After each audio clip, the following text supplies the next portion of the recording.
আসসালামু আলাইকুম। প্রিয় দর্শক, অন্য মঞ্চের আলাপচারিতায় আপনাদের সকলকে আমন্ত্রণ জানাচ্ছি। বাংলাদেশ সীমান্তে অত্যন্ত সংবেদনশীল এবং সামরিক দিক থেকে ঝুঁকিপূর্ণ ড্রোন ব্যবহার করা শুরু করতে পারে ভারতীয় সীমান্তরক্ষী বাহিনী বিএসএফ, ঠিক যেমনটা তারা করে থাকে পাকিস্তান সীমান্তে। এতদিন বিএসএফ বাংলাদেশ সীমান্তে অনুপ্রবেশ এবং চোরাচালান রোধ করতে নেত্রা, সুইস কিংবা নিনজার মতো ভারতের তৈরি ছোট, হালকা এবং সহজে বহনযোগ্য মাইক্রো বা মিনি ড্রোন ব্যবহার করে আসছিল। কিন্তু পশ্চিমবঙ্গে বিজেপি সরকার গঠনের পর এবার সীমান্ত জুড়ে কৌশলগত ও গভীর নজরদারি চালু করতে ইসরায়েলে তৈরি রুস্তম ও সার্টারের মতো ড্রোন ব্যবহার করা হতে পারে। এক্ষেত্রে ভারতীয় সেনাবাহিনীর জন্য বিশেষভাবে তৈরি করা কৃত্রিম মেধাভিত্তিক ড্রোন কালভৈরবও যুক্ত করা হতে পারে। প্রশ্ন হলো, ভারত সরকার বাংলাদেশ সীমান্তে এতটা যুদ্ধংদেহী মনোভাব নিয়ে নিরাপত্তা ব্যবস্থা জোরদার করছে কেন? অন্যদিকে পশ্চিমবঙ্গে অবৈধ অনুপ্রবেশের অভিযোগে আটক বাংলাদেশি ও রোহিঙ্গা নাগরিকদের নিজ দেশে ফেরত পাঠানোর প্রক্রিয়া আরও সংগঠিত করতে রাজ্যের প্রতিটি জেলায় হোল্ডিং সেন্টার গড়ে তোলার উদ্যোগ নিয়েছে বিজেপি নেতৃত্বাধীন পশ্চিমবঙ্গ সরকার। অবৈধ বাংলাদেশিদের ধরে এসব হোল্ডিং সেন্টার বা আটক শিবিরে রাখা হবে। ভারতের অন্যান্য রাজ্যেও এ ধরনের হোল্ডিং সেন্টার গড়া হয়েছে গত এক বছরে, তবে পশ্চিমবঙ্গে এই উদ্যোগ প্রথম নেওয়া হলো। পশ্চিমবঙ্গের রাজ্য সরকারের এই সিদ্ধান্তের পরদিনই উত্তর চব্বিশ পরগনার বসিরহাটের হাকিমপুর সীমান্তে তৈরি হয়েছে অস্বাভাবিক পরিস্থিতি। সেখানকার সীমান্তে দেশে ফেরার আশায় সেখানে জড়ো হয়েছে শতাধিক বাংলাদেশি।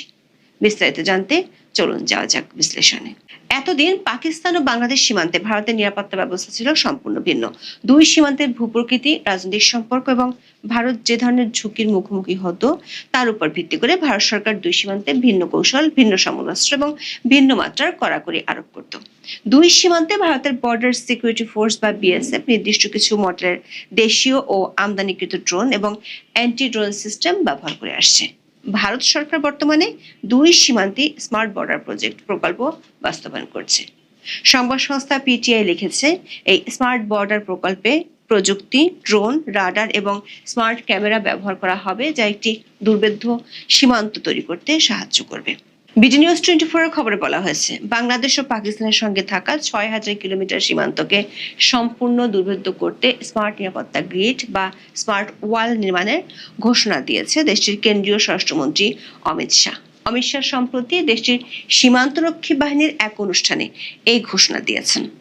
স্মার্ট নিরাপত্তা গ্রিড বা স্মার্ট ওয়াল হলো অত্যাধুনিক প্রযুক্তির সমন্বয়ে গড়ে তোলা এমন এক সমন্বিত সীমান্ত প্রতিরক্ষা ব্যবস্থা যা কৃত্রিম বুদ্ধিমত্তা বা এআই, সেন্সর এবং আধুনিক যোগাযোগ প্রযুক্তির নেটওয়ার্ক। এটি কোনো একক প্রযুক্তি নয়, বরং অনেকগুলো আধুনিক প্রযুক্তির এমন শক্তিশালী নেটওয়ার্ক যা ২৪ ঘন্টা সীমান্তের উপর নজরদারি করে। এই গ্রিডের মূল উপাদানগুলোর মধ্যে থাকে থার্মাল ও ইনফ্রারেড ক্যামেরা, স্মার্ট রাডার ও মোশন সেন্সরের মতো প্রযুক্তি। ইতিমধ্যে যুক্তরাষ্ট্র, মেক্সিকো সীমান্ত এবং ইউরোপের কয়েকটি দেশের সীমান্তে অনুপ্রবেশ রুখতে এই প্রযুক্তি ব্যবহৃত হচ্ছে। পাকিস্তানের সঙ্গে সীমান্তের কিছু অংশে ভারত আগে স্মার্ট বর্ডার সিকিউরিটি গ্রিড ব্যবহার করেছে। এই প্রকল্পের আওতায় ভারতের মহাকাশ গবেষণা সংস্থা আইএসআর এর সহায়তায় বিশেষভাবে তৈরি ড্রোন মাউন্টেড রাডার সিস্টেম যুক্ত করা হচ্ছে, যা কুয়াশা, বৃষ্টি বা ঘুটঘুটে অন্ধকারেও দুই সীমান্তের যে কোনো অবৈধ নড়াচড়া রিয়েল টাইমে বিএসএফ কন্ট্রোল রুমে পৌঁছে দেয়। পাকিস্তান সীমান্ত তুলনামূলক বেশি ঝুঁকিপূর্ণ হয়। এখানে ভারী এবং অত্যন্ত আধুনিক যুদ্ধংদেহী ও নজরদারি ড্রোন ব্যবহার করা হয়। এর একটির নাম হলো হিরান। এটি ইসরায়েল থেকে কেনা একটি অত্যন্ত শক্তিশালী এবং দীর্ঘ সময় আকাশে উঠতে সক্ষম একটি ড্রোন। এটি পাকিস্তান সীমান্ত জুড়ে কৌশলগত ও গভীর নজরদারির জন্য ব্যবহৃত হয়। এছাড়া ভারতের প্রতিরক্ষা গবেষণা সংস্থার নিজস্ব প্রযুক্তিতেও তৈরি ড্রোন তপস বা রুস্তম 2 পাকিস্তান সীমান্তে দীর্ঘক্ষণ ধরে হাই রেজলিউশন ছবি ও গোয়েন্দা তথ্য সংগ্রহে নিয়োজিত থাকে। ইসরায়েলের তৈরি সার্টার ড্রোনটি প্রতিকূল আবহাওয়ায় এবং রাতে পাকিস্তান সীমান্তে নিখুঁত নজরদারি চালাতে ব্যবহৃত হয়। এই সীমান্তে চোরাচালান রোধে বিশেষ করে পাঞ্জাব সীমান্তে বাজ আক নামে একটি বিশেষ কাউন্টার ড্রোন সিস্টেম ব্যবহার করা হয়।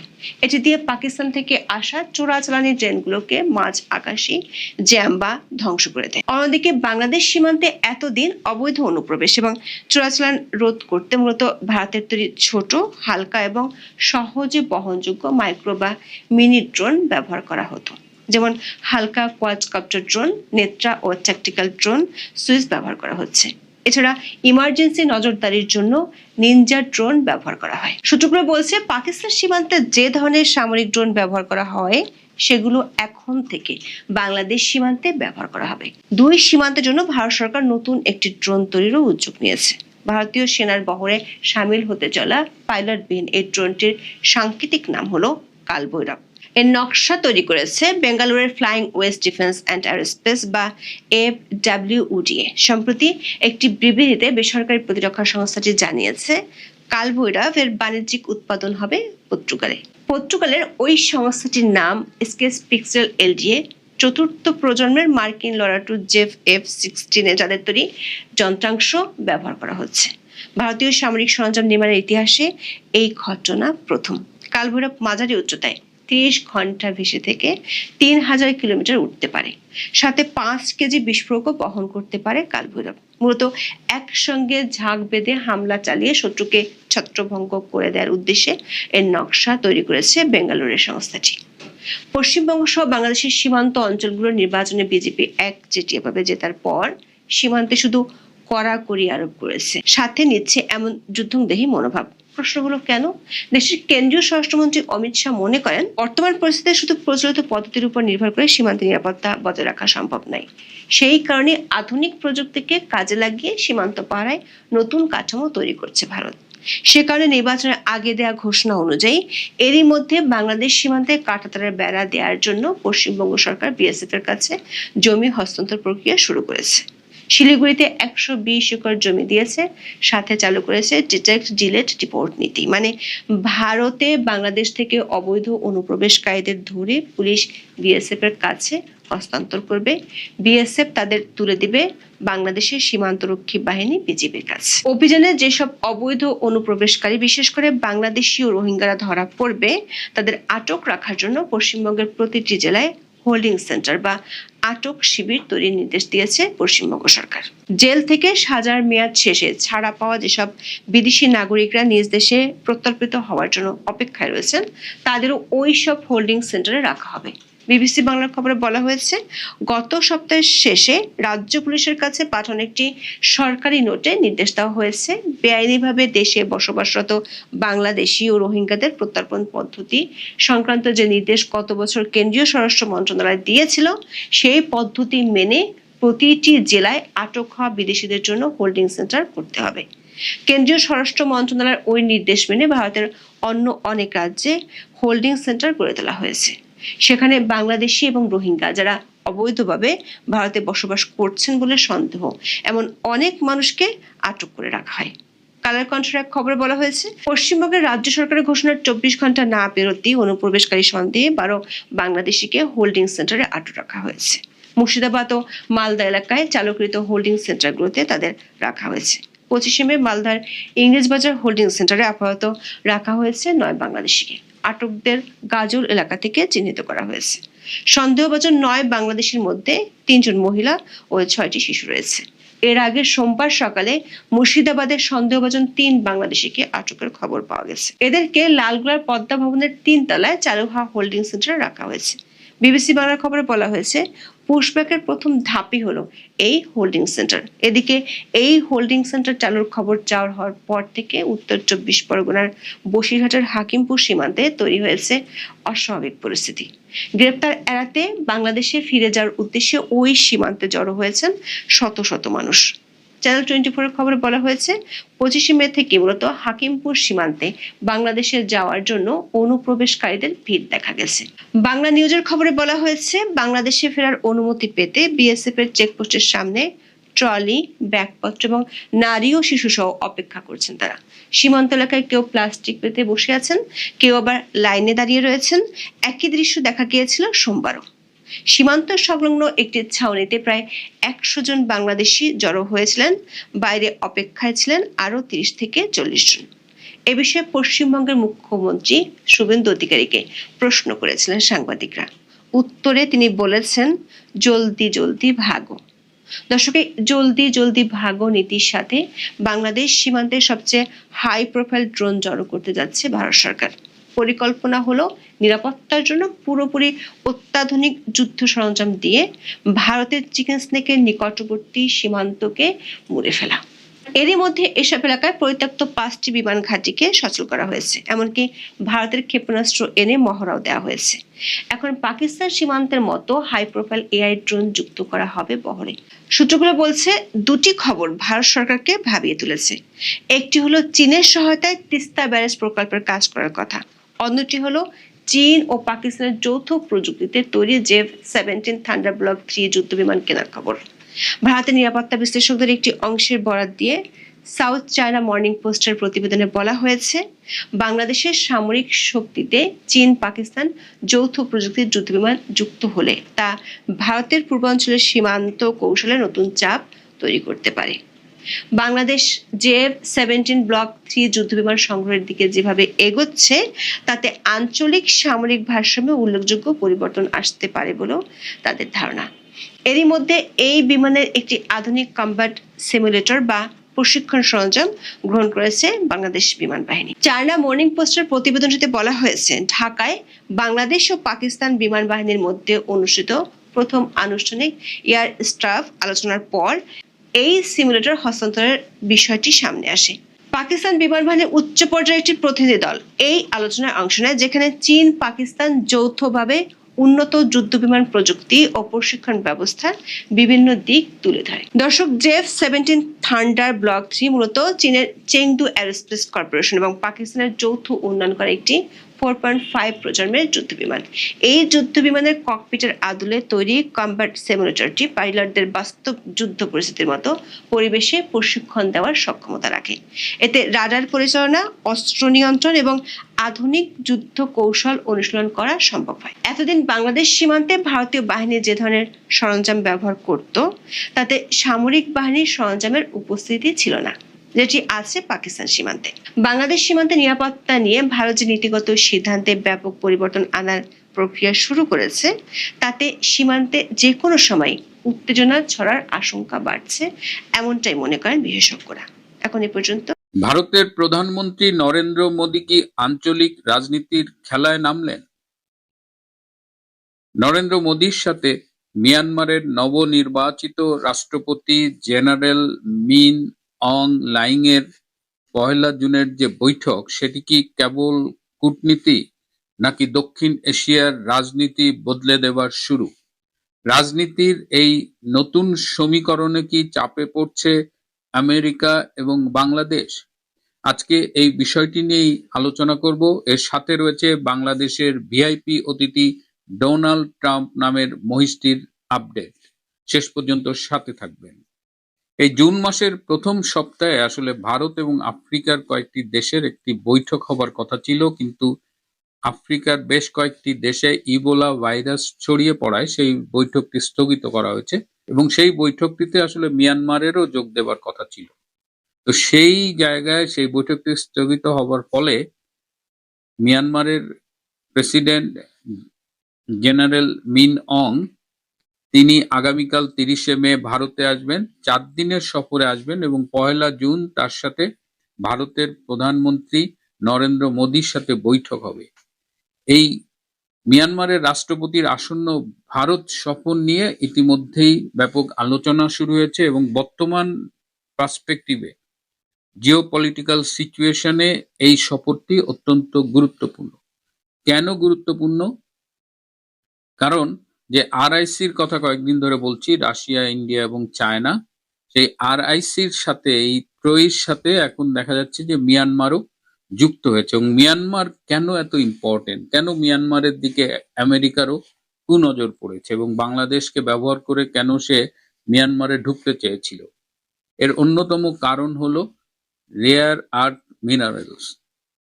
এই রেয়ার আর্থ মিনারেলস হলো এটা 17টা ধাতব পদার্থের একটা গ্রুপ, এবং এইটাকে বলা হয় যে বর্তমান আধুনিক বিশ্বের নতুন তেল।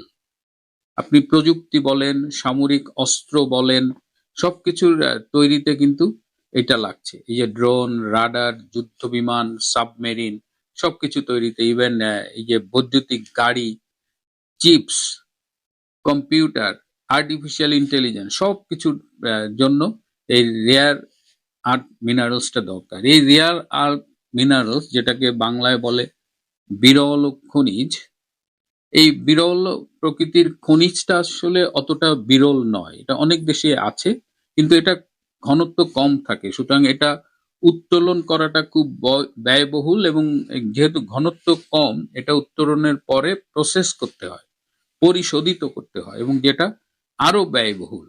সো এই প্রসেসিং এর অ্যাবিলিটিটা সব দেশের নাই, এবং এই রেয়ার আর্থ মিনারেলস এর এটা মোটামুটি বলা যায় যে সারা পৃথিবীতে যে সাপ্লাই চেইন সেটা চীনের দখলে।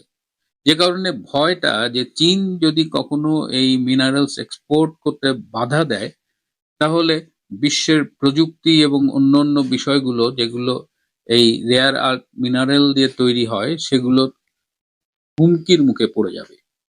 এই জন্য ভারত, ইউরোপ, আমেরিকা সবাই কিন্তু উদ্বিগ্ন, এবং সবাই নতুন নতুন সোর্স খুঁজতেছে যে কোথায় রেয়ার আর্থ মিনারেলস এর নতুন খনিজ পাওয়া যায়। তো যেটা বললাম যে চায়না অনেক এগিয়ে আছে, এবং চায়নার যে রেয়ার আর্থ মিনারেলস, তার প্রায় 50% আসে এই মিয়ানমার থেকে। চায়নার সীমান্তবর্তী দুটো স্টেট আছে, কাচিন স্টেট এবং শান স্টেট। সেখানে কাচিনের সবচেয়ে বড় রেয়ার আর্থ মিনারেলের খনি আছে। সেখান থেকে তারা র ম্যাটেরিয়ালটা ট্রান্সপোর্ট করে চীনে নিয়ে যায়, এবং সেখানে প্রসেস করা হয়। চীনা কোম্পানি এবং এই যে মিয়ানমারের সীমান্ত এলাকায় যেসব বিচ্ছিন্নতাবাদী সন্ত্রাসী গোষ্ঠী আছে, তাদেরও কিন্তু চীন কাজে লাগায় এই ট্রান্সপোর্ট করার জন্য। মানে মিনারেল গুলো খনিজ থেকে উত্তোলনের পরে ট্রান্সপোর্টের ব্যাপারে এরা হেল্প করে। তারপর চায়নায় যাওয়ার পরে চায়নাটাকে প্রসেস করে পৃথিবীর বিভিন্ন দেশে এক্সপোর্ট করে। ইভেন এই যে টেসলা গাড়ি ইলন মাস্কের, সেটাও কিন্তু তৈরি হয় চায়নায়। তো সেই জায়গা থেকে চায়না এই মিয়ানমারের সাথে একটা খুব ভালো সম্পর্ক রাখছে, ভারতও একটা ভালো সম্পর্ক রাখতেছে, রাশিয়াও একটা ভালো সম্পর্ক রাখছে, এবং এই চারটা দেশ যখন এক হয়ে যাচ্ছে, এবং আপনি যদি এই পশ্চিমবঙ্গের সাম্প্রতিক বিধানসভা নির্বাচনটি দেখেন, মমতার পরাজয়ের মধ্য দিয়ে এটি বিজেপির দখলে গেছে, এবং তার ফলে বাংলাদেশের সাথে ভারতের যে সীমান্ত, পশ্চিমবঙ্গ, ত্রিপুরা, মিজোরাম, ওই বেল্টটা পুরোটাই তো এখন বিভিন্ন রাজ্যে বিজেপির দখলে। সুতরাং বিজেপির দখলে হওয়াতে যেটা হয়েছে যে মমতাকে আমি নিজেও বলেছি ডিপ স্টেটের এজেন্ট বলা হয়। তো এর ফলে সীমান্ত বরাবর আমেরিকার যে অ্যাক্সেসটা ছিল, বা আমেরিকার দোসর যারা আছে বাংলাদেশে, তাদের যে পশ্চিমবঙ্গ দিয়ে যে অ্যাক্সেসটা ছিল, সেটা কিন্তু বন্ধ হয়ে গেছে। সুতরাং এখন এই অঞ্চলে আমেরিকার বাংলাদেশ ছাড়া আর কোনো মিত্র নেই। কারণ শুধুমাত্র বাংলাদেশকে নিয়ে আমেরিকা আসলে কতদূর যেতে পারবে, এবং এই বাকি চারটি দেশ যদি এক হয়ে যায়, জিওপলিটিক্যাল রাজনীতির যে নতুন সমীকরণটা হবে, সেটা বাংলাদেশ এবং আমেরিকার উপরে কতটা চাপ সৃষ্টি করবে।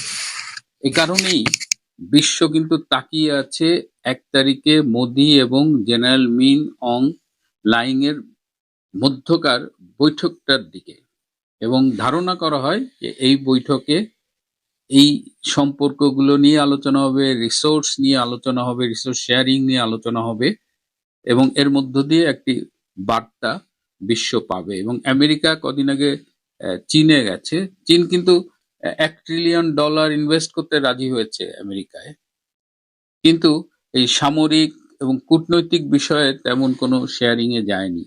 ভারতেও মার্কো রুবি চলে গেলেন, সেখানেও কিন্তু একটা বিশ্বাস অবিশ্বাসের ব্যাপার রয়েই গেছে, যে ভারতে আমেরিকা ইনভেস্ট করবে, ভারত আমেরিকান ইকুইপমেন্টস কিনবে, সমরাস্ত্র কিনবে, সব ঠিক আছে, কিন্তু যখনই এই সামরিক এবং কূটনৈতিক কৌশলের বিষয়গুলো আসে, তখন কিন্তু সেখানে খুব স্পষ্ট কোনো সুসংবাদ আমরা আমেরিকার পক্ষে পেতে দিই না। সুতরাং 1 জুন যে মিটিংটা হবে এবং আমেরিকার সাথে দাসত্ব করতে গিয়ে বাংলাদেশও কিন্তু বেশ চাপের মুখে পড়েছে।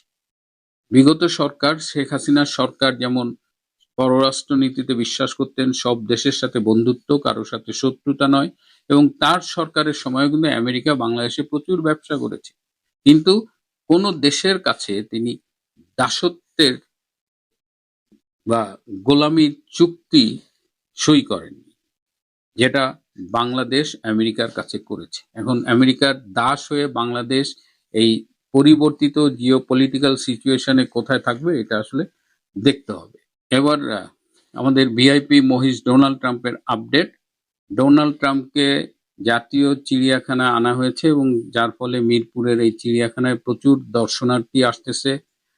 যেটা সমস্যা হয়েছে যে মহিষরা সাধারণত পানির ভেতরে থাকতে পছন্দ করে, কিন্তু সেখানে সেরকম জলাশয় নেই, তাকে পানির ভেতরে রাখা যাচ্ছে না। 2 ঘন্টা পর পর তার গায়ে পানি ঢেলে দিচ্ছে হামিদ নামের একজন চিড়িয়াখানার কর্মচারী। তো অচিরেই তার জন্য একটা ছোট জলাধার বা জলাশয় বানানোর চেষ্টা করা হচ্ছে। আর প্রতিদিন কিছুক্ষণ পর পর আমেরিকান এম্বাসি থেকে এই ডোনাল্ড ট্রাম্পের খোঁজ নেওয়া হচ্ছে। ডোনাল্ড ট্রাম্পকে দেখতে এসে বিভিন্ন মানুষ নানান মজাদার উক্তি করছে, আবার কিছু কিছু দর্শক লাঠি দিয়ে ডোনাল্ড ট্রাম্পকে খোঁচানোর চেষ্টা করছে। মহিষটার যে ভাবভঙ্গি এখন ট্রাম্পের মতো, ওই যে দেখেন এখন ট্রাম্পের মতোই সে তাকায় আছে। ট্রাম্পের মতো আসলে কোনো দিক দিয়ে দেখতে না, আর অপমান আসলে ট্রাম্পের নাম দেওয়া। শুনলাম যে ওকে নাকি আবার নিয়েও যেতে পারে আমেরিকায়। আসলে আমাদের আসলে মেইনলি এখানে আসার কথা ছিল না, বাট হঠাৎ সাডেনলি প্ল্যান হয়ে গেছে যে আসি আমরা একটু ডোনাল্ড ট্রাম্পকে দেখে যাই। সো কল্ড ভালোই, মানে আর কি একদমই ডোনাল্ড ট্রাম্পের মতোই দেখতে, প্রায় অলমোস্ট, মানে খুবই কমেডি ব্যাপার স্যাপার চলতেছে। প্রিয় বন্ধুরা, আজ এ পর্যন্ত।